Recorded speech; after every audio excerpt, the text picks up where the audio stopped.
A Ivone Silva já está conectada com a gente, ela que é presidenta do Instituto Lula e vice-presidente da CUT de São Paulo. Ivone, tudo bem? Como você está? Oi, Thalita, tô bem. E você, como é que está? Tudo bem também, Ivone. Ivone, queria trazer essa conversa com você sobre o Rio Grande do Sul. Queria recuperar um pouquinho do que eu conversei com o Miguel, mas trazer alguns outros recortes, né? Eu acho que a gente pode conversar um pouquinho sobre a questão das privatizações, porque a gente vem conversando sobre privatização da Sabesp, né, em São Paulo, por exemplo, e a gente tem essas questões relativas às privatizações que foram feitas em Porto Alegre, por exemplo, né? Há críticas em relação à energia elétrica, né? Porto Alegre já chegou a ficar sem luz em tempos passados, e agora nessa situação aí de calamidade, a energia foi cortada. Eu senti o prefeito, inclusive, meio assim, perdido em relação ao arbítrio sobre energia elétrica, sobre a questão da água também, né? Porque teve um momento que a Equatorial, né, que gerencia aí a energia elétrica, desligou uma bomba, e daí o prefeito teve que correr avisar a população que por conta desse desligamento da bomba, bairros seriam afetados pelas enchentes, né? Parece que foi uma coisa assim, olha, cortou, a empresa responsável cortou e agora eu vou ter que dar conta disso. Então, assim, eu queria que você falasse um pouquinho sobre a relação das privatizações com essas tragédias que a gente vem assistindo. Olha, não é só questão da privatização, né? É você pensar também o seguinte, há uns anos atrás, vamos dizer assim, em questão a diminuição do Estado na política pública, né? Então você percebe que tem uma boa parte aí dos políticos, né, que foram eleitos, por exemplo, a gente falou muito dos políticos que não eram políticos, que eram administradores, né, tirando o Estado de partes que ele deveria administrar. Você deixa o mercado administrando a parte imobiliária, né, que é não só a questão da privatização, falar, a entidade privada resolve tudo. Gente, não resolve, né? Porque no momento de crise, quem é que está ajudando agora o Rio Grande do Sul? O Estado, a federação, né? O governo federal, que é onde tem a iniciativa privada, ela vai conseguir até arrecadar um alimento aqui, arrecadar uma água ali, mas ela vai conseguir dar toda a infraestrutura que é necessária. O que a gente percebe é a população tem que entender, somente nos momentos de crise, quem vai acolher o Estado. Né? Então, a empresa privada vai chegar para o Estado e falar assim, olha, eu não consigo ter dinheiro para investir, vocês vão ter que colocar no contrato alguma coisa para esses assuntos, né? E não tem investimento, que é a mesma coisa em São Paulo. A Enel em São Paulo é bem isso, né? A Enel não fez os investimentos, quem fez o investimento é a empresa interior. Então, quando os equipamentos ficaram obsoletos, que estão obsoletos, né? Porque foi feito investimento lá atrás do Estado, agora, né, que deveria fazer, falar, eu não, porque e manda para os seus acionistas, e a Enel, o caso dela, manda para a Europa, né, então, a gente tem que entender que essa relação é muito clara, né, não adianta a gente, olha, o Estado não tem que investir, não, o Estado tem que investir, porque ele tem que pegar esse dinheiro e fazer muito bem gasto, que é o imposto de retorno para todo mundo, né? Então, pensar nisso. E aí a gente também vai pensar, né? São Paulo, como que tem feito isso, né? A gente não tem feito a prevenção de enchentes, eu não preciso nem dizer, porque foi recente esse ano aí as enchentes que tiveram em São Paulo, né? Eu acho que o Rio Grande do Sul é um alerta para todos os estados, né? Inclusive para os deputados que estão votando aí, que está protegendo a população e o meio ambiente, né? Então, nós não podemos mais ignorar que há uma mudança climática no mundo e que o Brasil não vai ficar fora dessa mudança climática, né? Então, é importante isso. Acho que você traz esse ponto muito importante, que é a falência do Estado mínimo, né? Acho que tem muita gente falando sobre esse tema nesse momento, e é isso, é uma falência do Estado mínimo.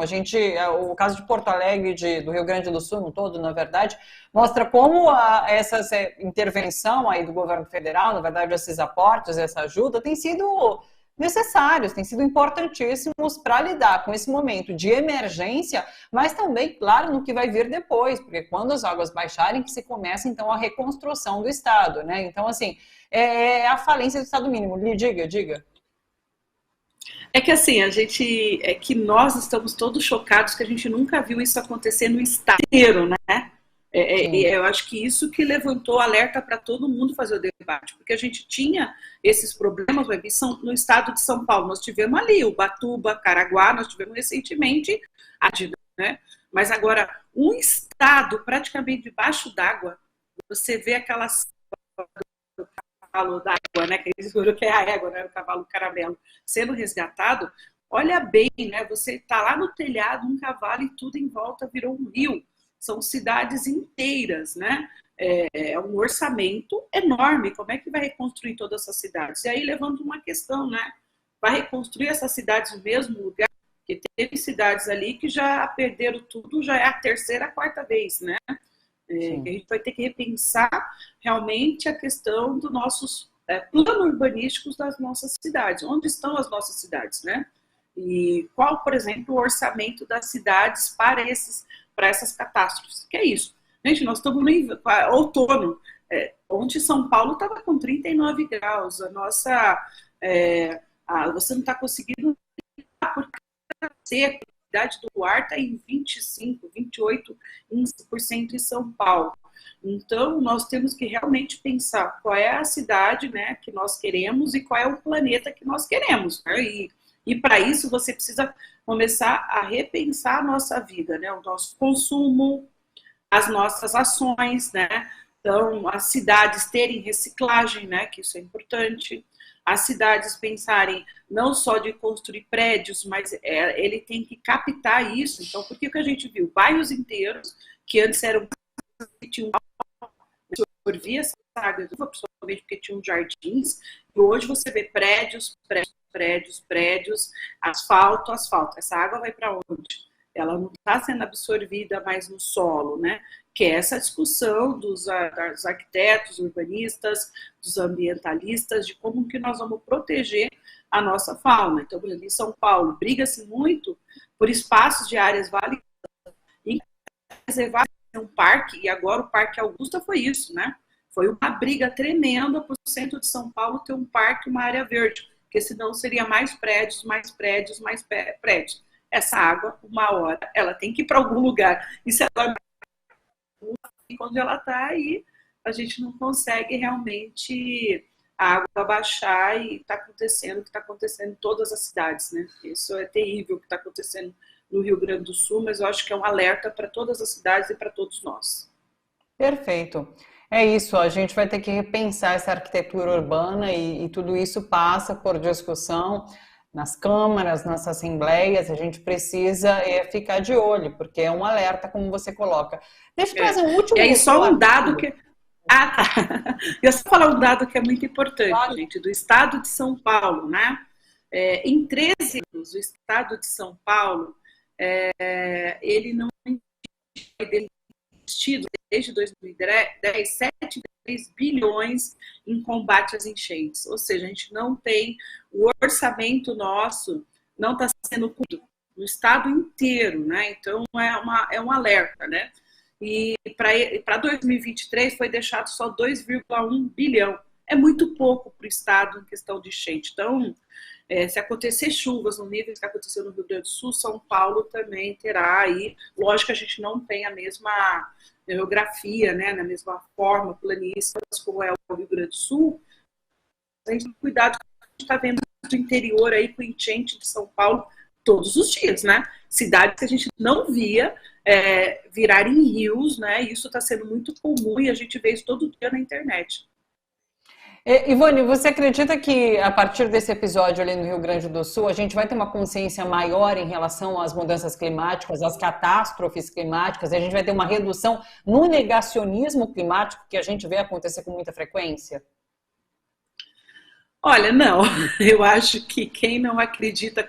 Eu gostaria de falar o contrário, né? Eu era uma das pessoas que acreditava muito que após a pandemia as pessoas seriam diferentes, né? Deixariam de ser negacionistas e acreditariam na vacina. Ao contrário, o que a gente vê aí é que tem um grupo, né, contrário às vacinas e que negam, né?